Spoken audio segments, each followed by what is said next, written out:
Денеска официјално требаше да започне пописот, но со договор на ВМРО и СДСМ, поточно лидерите на овие две партии, премиерот Зоран Заев и председател на ВМРО ДПМН Христијан Мицковски, се одложи истиот и ќе се спроведе во септември.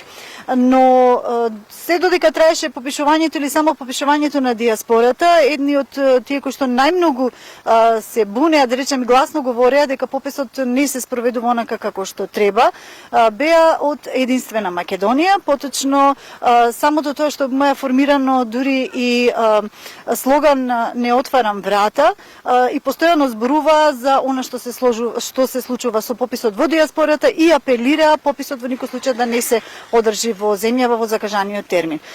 Една од темите на кои што ќе разговараме денеска со председателот на Единствена Македонија Јанко Бачев е токму пописот, а потоа ќе проговориме и за актуелната политичка состојба во земјава. Јанко Бачев, мој соговорник денеска. Добар ден, добри ни дојдовте. Добар ден, се надам дека на интересни теми ќе го задржиме вниманието. Во секој случај интересни, еве јас веќе кажав, пописот требаше денеска да започне или на 1 април, се одложи истиот. Ви имате голем удел во самото одлагање на пописот. Меѓу другото, со истиот ваш слоган се појавија и од левица, нели, "Не отварам врата", и ти одеа токму со тој слоган. Вашата кампања во текот на целото време беше апелот кон сите државјани да доколку почне пописот да се спроведуваат први, да не отвараат вратата и да не се попишуваат. Зошто? Ќе ни го образложите ли накратко и покрај тоа што многу слушавме од вас, зошто тоа треба да се направи? Па, како што е познато во јавноста, значи ние за потребите на пописот формиравме национален блок во кој што членуваат 20 субјекти, партијата Единствена Македонија и 19 граѓански здруженија. Нашиот национален блок настапи под слоганот "Не отварам врата".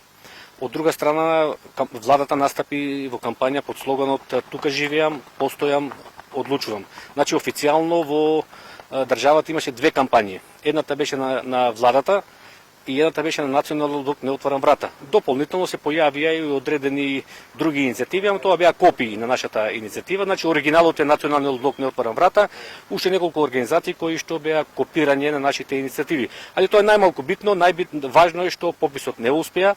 Сите ние заедно, значи со народот, успеавме пописот да се одложи. Сега две беа основните цели поради кои ние го формиравме националниот блок "Не отварам врата". Првата цел е по секоја цена ние мораше да се избориме пописот да се одложи и да не успее, бидејќи според постојниот закон пописот треба да се фалсификува. Значи ние според постојниот закон немаме статистички попис кој треба реално да го преброи населението, туку имаме политички попис за проценти. И тоа Зоран Заев што го кажува дека нашиот закон за попис е усогласен со Евростат, тоа е статистичкото биро на Европската унија. Значи народот тоа некако заборави, Заев лаже и директорот на Државниот завод за статистика. Јас најодговорно тврдам дека нашиот закон не е усогласен со европското законодавство и тој закон е така скроен да се направи фалсификат. А ние како македонци, Македонија како држава не смее во никој случај да дозволи уште еден фалсификуван попис, бидејќи ако го дозволиме тоа, Македонија дефинитивно го губи темелот на државноста. И тоа беше првата причина поради која ние застанавме против пописот, а втората причина е живото загрозувачкиот попис во услови на пандемија, кога гледаме бројот на заразени постојано да расте и бројот на починати лица. Во такви услови, значи ние по секоја цена не смееме да се играме со здравјето на народот, бидејќи здравјето на народот не трпи политички калкулации, сега најбитно здравјето на народот и затоа овој попис 200.000 македонци. Значи ова нема никој да го прифати и мене посебно ме радува што пописот во диаспората нели почна на 1 март и сега уште трае и посебно ме радува што нашинците, македонците во странство го прифатија планот на националниот блок "Не отварам врата" и масовно не се попишуваа, не излегува на пописот. Впрочем, самите бројки го кажа тоа. Кој ќе верува дека во Австралија живеат 1200 македонци? Во Америка се попишаа околу 1500. Исто и во Канада, тука некаде. А од таа бројка што ја кажуваат околу 150.000 што се попишале во странство, тоа сакам да кажам дека околу 95% се албанци. Во главном тоа беа во Швајцарија, во Германија, во Италија, и тоа нас не одговараше во тој случај, бидејќи, како што кажав, никој нормален нема да прифати дека во светот нема македонци и во Македонија. И ние сега задоволството значи е големо да објаваме денеска тука дека ние успеавме во таа прва фаза од пописот. Тоа што го баравме е остварено, пописот е одложен до септември. Сега ќе видиме како ќе одвиваат работите до септември и дополнително значи ќе ја градиме таа наша стратегија.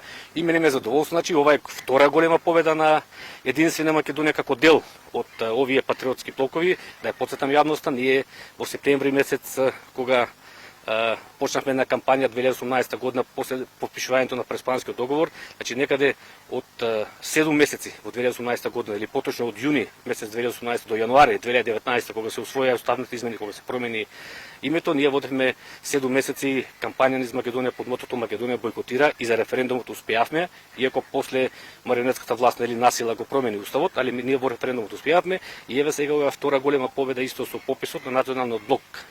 Не отварам врата, значи народот кажа што мисли за овие политики на власта, го прифати нашиот план, масовно не се попишуваше и како што кажав сега, останува ние до септември да ги концепираме нашите политики, да видиме како ќе се одвиваат работите и согласно со околностите, нели сега никој не може да предвиди како ќе се одвива ова со пандемијата, како ќе оди до септември, али што е најбитно, со еден збор сакам да порачам дека Единствена Македонија и блокот, националниот блок не отварам врата, во никој случај нема да дозволи фалсификуван и живото загрозувачки попис. Треба ли измени во законот за попис? Треба да, јас кажав, Заев лаже дека е усогласен со Евростат и дури тоа јавноста не се знае, во декември месец ланската година министерот за правда Боја Маричич и директорот на Државниот завод за статистика, мислам беше Апостол Симовски, ние го имаме тоа писмо, имат упатено писмо својрачно подпишено до Европската унија во кое кажуваат дека нашиот закон не е усогласен со тие европски пописни стандарди, а што велат тие европски пописни стандарди во цел свет, во целиот нормален свет? Се попишува резидентното население, населението што е во земјата. Значи тоа е битно за тоа Заев што го кажува дека пописот не е многу битен, да направиме проценки за економскиот развој, за образовниот, за културата, ама тоа се прави врз база на населението што го имаш внатре, реално во земјата, али сега нас бидејќи со таков методологија албанското малцинство ќе излезе околу 13 до 14% и сега они прават покрај резидентното да го попишат и нерезидентното население, што е значи во светот, за да го подигнат тој број, тој процент на албанското малцинство во државата, ама како што кажав, таков попис не се прави никаде во земјата. Значи битно е резидентното население што во моментот на пописот живее во државата и евентуално што е отсутно државата најмалку до 12 месеци. Тоа се битните критериуми во сите и во европското законодавство на Европската унија и во документите на Обединетите нации од оваа област. Така да значи тој не е усогласен и сега нас останува таа битка да ја биеме институционално, ние како вонпарламентарна значи партија може да дадеме иницијативи во собранието, а овластени предлагачи таму се другите партии. Сега радува што горе доле ги приближивме ставовите и со ВМРО-ДПМН, застана значи и они на страната на народот. Гледавме средбата Мицкоси со Заев во клубот на пратеници, тој став што го промовира, значи кореспондира со нашите барања. Првично беше сега пописот да се одложи и тоа се случи. Сега останува во наредниот период значи да се бориме да го измениме тоа законодавство и тој попис да се усогласи, да биде како закон како во сите нормални држави и да направиме статистички попис во кој реално ќе се преброиме, а не политички попис за проценти. Но пописот ги одложи и локалните избори, не со многу, но сепак околу 1 месец ќе се одложени истите. Сепак текот на летово треба веќе да почне на некој начин кампања и покрај тоа што официјално кампањата ќе започне, требаше на 1 август, сега веќе ќе се пролонгира околу 1 септември би требало да започне. Но имате доста работа, размислувате да имате своји листи, размислувате ли да имате кандидати за градоначалници? Така Единствена Македонија како политичка партија ќе настапи на локалните избори кои што сега ќе бидат слушаме во октомври, ако евентуално не ако се одистрема планот. Парал планот, доколку значи таа ескалира здравствената криза, може да се одложат, али ако се бидат во редовниот термин во октомври, значи ние се спремаме и јас еве сега можам да најавам дека како Единствена Македонија некаде ќе настапиме околу можеби некаде околу 50 листи советнички во Македонија и тоа веќе работиме на теренот и еве сега неблагодарно да се прогнозира за некој резултат, ама јас ќе бидам задоволен доколку го повториме резултатот од 2017 година, од последните локални избори кои се одржаа во октомври месец 2017 година. Тогаш Единствена Македонија исто настапи самостојно и ние тогаш направивме трет изборен резултат после ВМРО-ДПМН и СДСМ со освоени некаде 15.000 гласови и 12 советнички места во републиката. Така што значи ние ќе настапиме и на овие избори и очекуваме значи да постигнеме добар резултат. Така. Која е тема да ја почнеме се зависи од пандемијата, нели од здравствената криза во земјава, колку и да планираме не може ништо да се планира, не знаеме што ќе се случува. Вашиот став за тоа како државата, поточно владата се справува со пандемијата во земјава. Па со еден збор кажано многу лошо. Оваа влада покажа дека нема институционален капацитет да се бори со оваа криза, со оваа пандемија, покажа една тотална неспособност. Сега замислете вие во услови кога сте држава, имате собствен буџет, значи Заев и Филипче покажаа таква неспособност, не успеа дури со обезбедени пари на светскиот пазар да купат вакцини од тие компании. И сега гледате, денеска, вчера стигна од тој ковакс механизмот во Македонија, тие вакцини на AstraZeneca, а меѓутоа слушаме дека голем дел земји тие вакцини ги забрануваат по светот и дури ви Филипче кажа дека под 60 години возраст нема да се даваат, значи они самите се сомневаат во тие вакцини и што е поинтересно што сакам на народот да му кажем дека тој ковакс механизам, тој е механизам на Светската здравствена организација кој што дели бесплатно вакцини на државите, ама во тој ковакс се прибираат народски кажано така шкартот на вакцините. Тие што не се потрошени, што не се употребени и они ги земат тие од производителите бесплатно и ги делат на земји што не можат сами да се управуваат, како Македонија, кои нарекуваат на протекторати. Значи вие квалитетни вакцини може да обезбедите само со билатерален договор со државите кои што ги произведуваат или со директен договор со фирмата производител, а тие фирми производители си ја гледат профитната логика. Значи скапите вакцини, убави вакцини си ја гледат профитната логика и ги продаваат. Меѓутоа оваа марионетска власт видовте каква неспособност покажа, имате буџет, имате пари, не успе на светскиот пазар, дури за пари да набави и да купи вакцини. Така да, овај ден ќе мора да се провери, ќе мора да се направи на ревизија, одговорност мора да има, бидејќи многу луѓе, јас верувам дека починаа, бидејќи не им беше прижена соодветна здравствена криза и што е поинтересно, ова во јавноста себе да потстам, можеби се знае, ние го кажеме тоа уште преку година дена. Ние дадовме сигнали на владата дека доколку се обрате за помош од Кина и од Русија, зборувам пред една година, дека помошта ќе дојде. Значи тие канали беа воспоставени, меѓутоа во тоа време оваа марионетска власт гледате, трепереше и на самото спомнување на зборот Русија или Кина. Значи они беа преплашени од своите странски газди во Брисел, тие ги лажат цело време дека Европско не ќе ни даде вакцини, дека Грција ќе ни даде вакцини, дека Бугарија ќе ни даде вакцини, меѓутоа на крај излезе тоа една голема лага. Гледате сега братската помош што дојде од Србија, малку ја амортизира оваа криза кај нас, народот еве што сакаат луѓето да се вакцинират го добија тоа, а НАТО и Европската унија не оставија на цедило. А цело време ветуваат дека ќе помогнат. Дури еве пред неколку дена Заев славеше една година членство во НАТО, меѓутоа што слави? НАТО не тумба на првата кривина, кажано народски, така со народни зборови.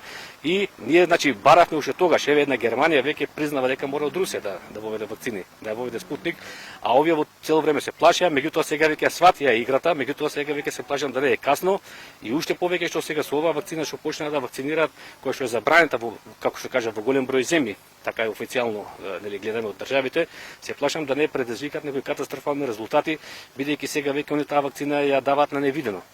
Нашите тие соодветни институции во здравството не прават анализа, него нашиве сега Филипче, Заев се раководат според тоа што го прават странците. Они слушнале дека во Германија ја забраниле, ја давале на лица на возраст на 60 години и викат и они го повторуваат истото, без да ја испитат, без да ја проверат.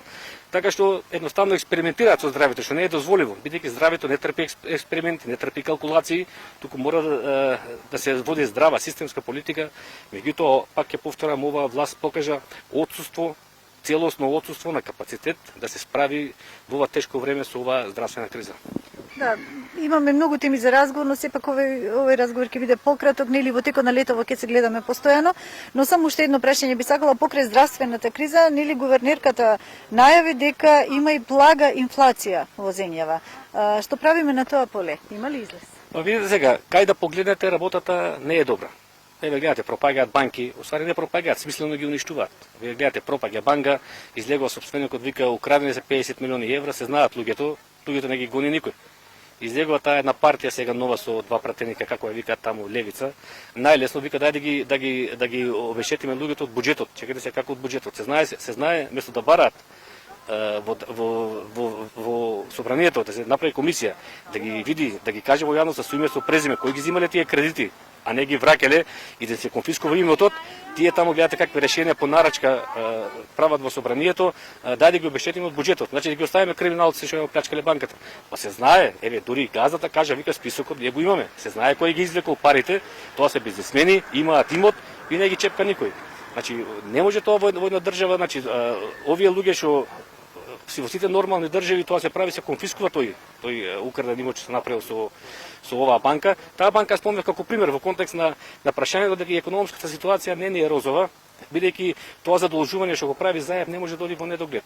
Гледате се, пак се задолжи со евро врзница таму на тој светски пазар и знаете, зимате вие кредит за да вратите друг кредит, бидејќи со таа врзница замислите од 700 милиони евра што ја зема 500 милиони одман вратија од претходната врзница на име камата, а со 200 милиони евра купија од Америка борбени возила. Значи тие 700 милиона евра одман отидува во ветар. Така да тешко да работиме, прашање можеби државата можеби се наоѓа и пред банкрот. Баче ви благодарам, јас како што веќе кажав имаме многу теми, во текот на летово ќе се среќаваме честопати, актуелни ситуации во земјава има, но оноко колку што можеме, не само што ќе коментираме, него и вашите активности ќе ги споменуваме, а верувам дека ќе работите многу во идеи пред се и во, како што веќе кажавте, со поднесување на амандмани, па сето тоа да дојде до собранието. Така, јас ви благодарам на поканата. Посебно, значи, сега што ми е го задоволство, што денеска му честитав на македонскиот народ за големата победа за пописот, за одложување на пописот. Значи, во оваа прва фаза успеавме и сега борбата продолжува.